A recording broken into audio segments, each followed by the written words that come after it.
When we name a cation, it's just named the same as the element. So sodium is sodium, lithium is lithium, magnesium is magnesium. Its name does not change when you're converting from the formula to the name. Excuse me. Example that they give here is calcium. If you look in your chart, in your reference table, you'll see calcium has a charge of +2, which makes it a cation. If the element, though, is negative in charge, that's called an anion. So the anions have a negative charge, like chlorine is an anion, fluorine, oxygen, things of that nature. Anions change their name and actually end with IDE. So chlorine becomes chloride, oxygen becomes oxide, bromine becomes bromide, nitrogen becomes nitride because it's that negative anion. So when you're looking at a formula, if you see an anion, which you can look at the reference table to find out, they will change their name. The suffix becomes IDE instead. So here's some examples of some ions. Pause the video, take a minute to determine if they are cations or anions and what their name would be.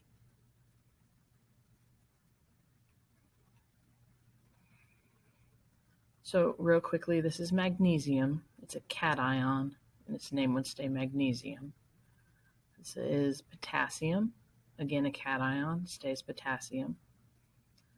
Oxygen is an anion. Its name would change to oxide. Fluorine, anion. Its name also changes to fluoride. Lithium is a cation. It's positive. Name stays the same. Iodine, negative anion, so its name becomes iodide. Now, when we have these binary compounds, there are only going to be two elements. When we name them, there'll always be a cation and an anion. The cation is written first, then the anion. And to name them, we write the name of each. So the cation, its name stays the same.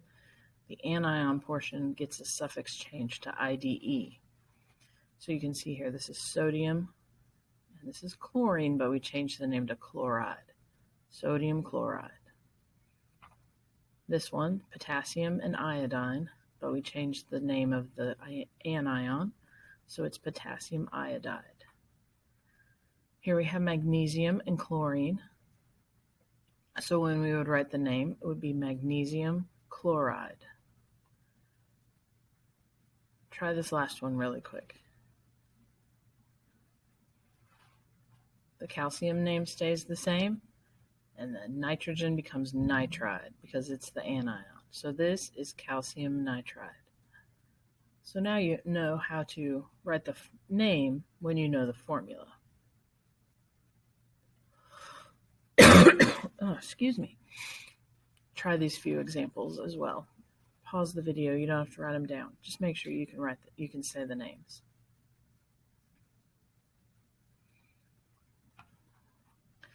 So let's go through. This one is lithium phosphide. Change that ending to IDE.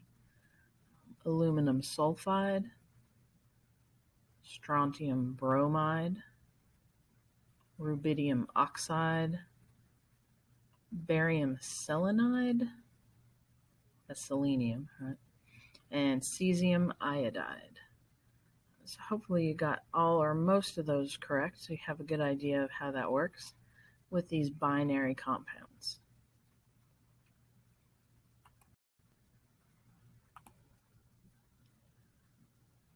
When we are going the other direction and writing out the formula when we know the name, it's a little bit more complicated, but not really.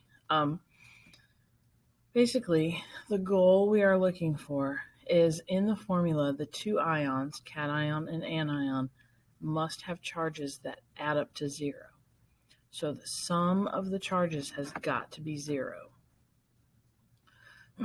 So when you look at the name, You can look up those charges. They should be on your reference table. I don't have one right here in front of me, but I'll double check. And if you don't have it, I'll make sure you get it. But you look up those charges and then work it out so the sum is 0. And I'll show you how that works here with these examples. So sodium chloride, we have a sodium and a chlorine. Look up their charges. The charge for sodium is a +1. The charge for chlorine is a -1. +1 minus 1 equals 0. So the formula for sodium chloride is just NaCl. Now with magnesium chloride, you see the charge of magnesium is +2, but for chlorine it's just -1. So in order to get that to sum to 0, you actually need 2 chlorines. +2 -1 -1, that adds up to 0. So the formula for magnesium chloride is MgCl2, because we need those 2 chlorines to make the sum 0. Sodium oxide, you have sodium is a +1, oxygen is -2. So this time we need 2 of the cations to make the sum 0.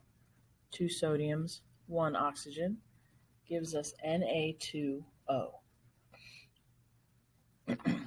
For magnesium oxide, they're both 2, a +2 and a -2. Those sum to 0. So MgO is the formula. And magnesium nitride, the Mg is a +2, the N is a -3. So a little bit more complicated. Basically, I need 3 magnesiums, 2 nitrogens. So I have +6 and -6. And my formula is Mg3N2. There are 3 magnesiums, 2 nitrogens to make the sum 0. We can also do something called the crisscross rule, which will be helpful for especially that last example that we looked at. So what we can do, ignore this right here for now, is we can write the 2 ions separately showing their charges and then basically crisscross. You'll see how that works. So if I have calcium nitride and I want to write the formula, calcium is +2, nitrogen is -3. So I can just crisscross with my 2 little lines here. Hang on, I'll draw them since they don't seem to be showing up. The 2 goes with the nitrogen. The 3 goes with the calcium. So I can just cross those numbers and I have the correct formula, Ca3N2. The 2 went there, the 3 went there. I can do the same thing with lithium oxide, Li plus and an O2 minus. So I can take and cross my numbers. And my formula will be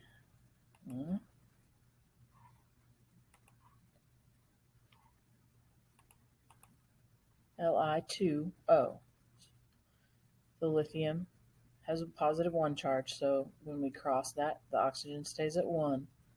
The oxygen has a -2 charge, so when we cross that, we get an Li2O as my formula for lithium oxide.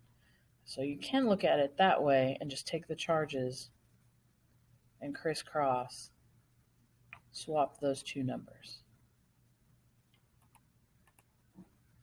Notice we don't ever write a 1.